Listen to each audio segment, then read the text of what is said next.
বদরের জিহাদের ময়দানে সাহাবা একরামকে নিয়ে অল্প সংখ্যক বাহ্যিকভাবে দুর্বল, অস্ত্র নাই, কিছু নাই, পেটে খাবারও নাই, বাহ্যিকভাবে অসহায় অল্প কিছু মানুষ নিয়ে প্রেনবী আসছেন। আর ওদিকে প্রশিক্ষিত যোদ্ধা হাজার। প্রেনবী সাহাবা কেরামকে বললেন, তোমরা সৈন্যদেরকে তাড়িয়ে দাও, ওরা মদিনা দখল করতে এসেছে, ওরা সব মুসলমান ছেলে মেয়ে সবাইকে হত্যা করতে এসেছে, মদিনার রাষ্ট্রকে ওরা ধ্বংস করে দিবে, ওরা জবরদখল করে নিবে, ইসলামকে উৎখাত করবে, এবং ওদের মেইন টার্গেট আল্লাহ হাবিব সাল্লাল্লাহু আলাইহি ওয়াসাল্লামকে হত্যা করা। নবী সাহাবা কেরামকে বললেন, তোমরা মোকাবেলা করো, ওদেরকে তাড়িয়ে দাও।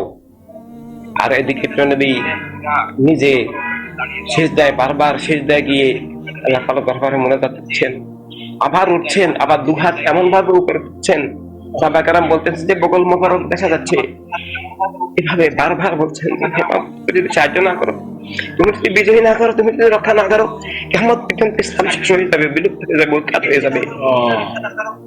এভাবে আল্লাহ হাবিবের রহমতের দোয়ার ফলে ইসলাম জয়লাভ করলো, সাহাবা কেরাম জয়লাভ করলেন, কুফরের শক্তি পরাজিত হলো, মদিনার রাষ্ট্র, মদিনার রক্ষা পেল এবং সেটা সম্প্রসারিত হলো।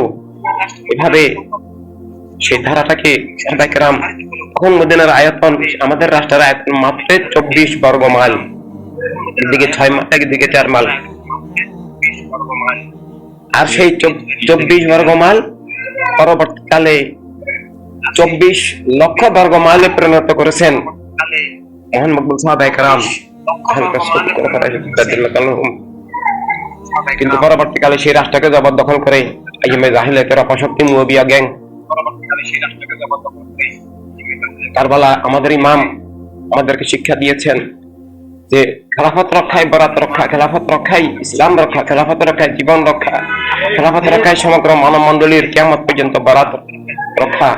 আল্লাহ হলে মিথ্যা যেমন আত্মাকে গ্রাস করবে, তেমন তোমরা খুন জুলুম অবিচারের শিকার হবে, লুটতরাজের শিকার হবে, বাড়িদের দখল, কি কষ্টে, কি মর্মান্তিক অবস্থায় আছে আমাদের ভাই বোনরা, সেখান থেকে মুক্তির বরাত।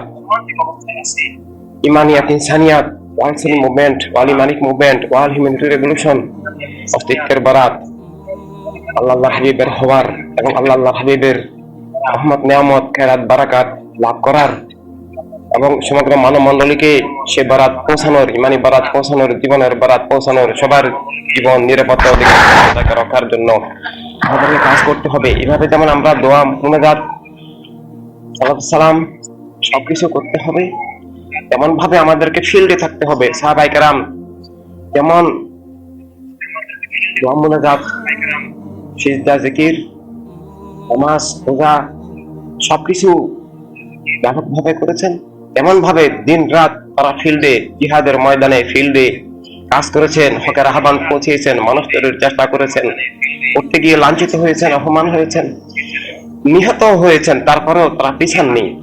আল্লাহ হাবিবের প্রেমের সৈনিক পিছাতে পারে না, ইমান পিছাতে পারে না, আল্লাহ হাবিবের প্রেম পরাজিত হতে পারে না।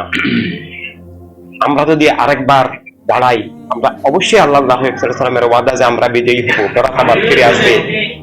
ইসলাম, মুসলিম মিল্লাত, সমগ্র মানব মণ্ডলী, মানবতা, অধিকার, স্বাধীনতা, খেলাফত, ইনসানিয়াত আবার বিজয়ী হবে এবং সব বাতিল পরাজিত, উৎখাত হবে, সব বাতিল থেকে আত্মজীবন জগৎ মুক্ত হবে।